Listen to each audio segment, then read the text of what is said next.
Friends, শুদ্ধ ছাদ বাগানে আপনাদের স্বাগত। বন্ধুরা, আজ আপনাদের সামনে কেন এসেছি বলুন তো?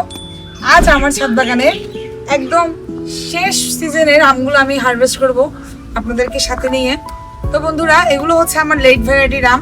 বন্ধুরা, বর্ষার মৌসুম তো প্রায় শেষ। তো যে জিনিসটা নোটিস করলাম, আমার গাছের আমগুলোকে ব্র্যাগিং করার পরও আমের মধ্যে পানি ঢুকে কালচে ভাব চলে আসছে। তো বন্ধুরা, এগুলো আর রাখা ঠিক হবে না।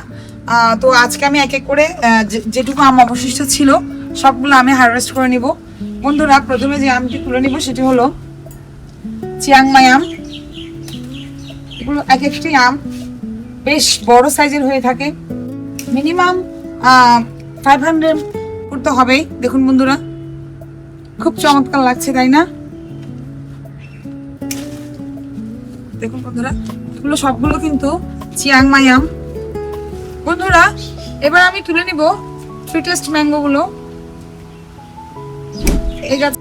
এই গাছটিতেও 4টি আম অবশিষ্ট রয়েছে। বন্ধুরা দেখুন, পানি পড়ে ব্যাগিং করার পরও ব্যাগের মধ্যে পানি ঢুকে আমগুলো কালো হয়ে যাচ্ছে। এজন্য আমি আসলে আজকে সবকটি আম হারভেস্ট করে নিচ্ছি। দেখুন বন্ধুরা, এই যে স্পট পড়ে গেছে।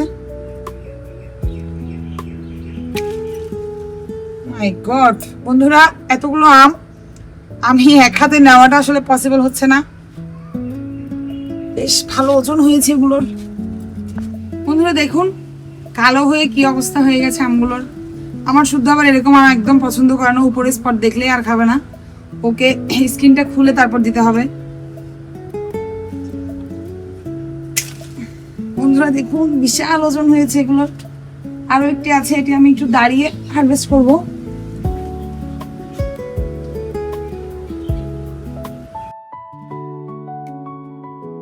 বন্ধুরা, এগুলো নিতে গিয়ে আমি রীতিমতো হাঁপিয়ে গেছি, প্রচুর ওজন হয়েছে।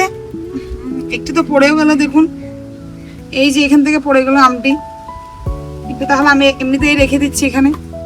বিশাল বড় কিন্তু হয়েছে সাইজ, দেখুন বন্ধুরা। এবার আমি চাকাপাতের মেজো ভাইকে তুলে নিব। এই গাছে আরো দুটো চাকাপাত ছিল, এটা ছিল মেজো ভাই।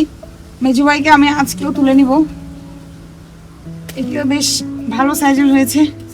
বন্ধুরা, আমার শুদ্ধ থাকলে এই মুহূর্তে আমার জন্য একটু হেল্প হতো। আমার শুদ্ধবাবু আমাকে একটু এগুলো তুলতে সাহায্য করতে পারতো। অন্তত পক্ষে দুটো আম তো 2 হাতে নিতে পারতো।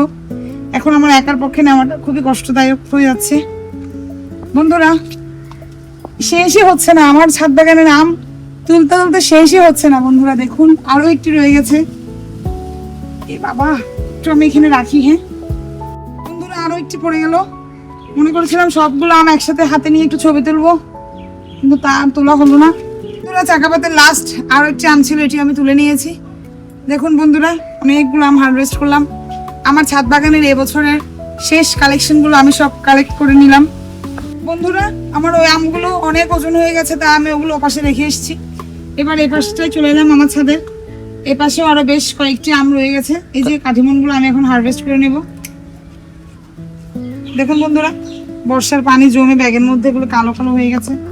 এই যে বন্ধুরা, এবার আমি আমার ছাদ বাগানে সবচেয়ে ইন্টারেস্টিং গাছটিতে চলে এসেছি। এই গাছটিতে 3 ভ্যারাইটির 3টি আম ছিল। BN7 আমটা তো আগে নিয়ে নেওয়া হয়েছে। এখন কিং অফ চাকাপাতটি কালেকশন করে নিলাম। এই যে এবার নিব চিয়াংমাই আমটি। দেখুন বন্ধুরা, দেখুন আমার ছাদ বাগানের শেষ মৌসুমের আমগুলো আমি আজকে তুলে নিলাম। দেখুন বন্ধুরা, খুব চমৎকার লাগছে না? আপনাদের ইচ্ছে করছে না এগুলো নিতে হাতে? বন্ধুরা, আমি একদিন স্বপ্ন দেখেছিলাম আমার 2 হাত ভরে আমি এরকম আম নেব আর আপনাদের দেখাবো, আমি এগুলো প্রেজেন্ট করবো আপনাদের সামনে। তো বন্ধুরা, আমার সেই স্বপ্নটি আজ বাস্তবায়িত হয়েছে। আপনারাও কিন্তু চাইলে আমার ছাদ বাগানের টিপসগুলো অনুসরণ করে আপনাদের ছাদ বাগানটা খালি না রেখে এই ধরনের ফলজ গাছগুলো লাগাতে পারেন। বন্ধুরা, এই ধরনের চমকপ্রদ ভিডিওগুলো পেতে শুদ্ধ ছাদ বাগানের সাথেই থাকুন। লাইক, কমেন্ট ও শেয়ার করে অন্যকে দেখার সুযোগ করে দিন।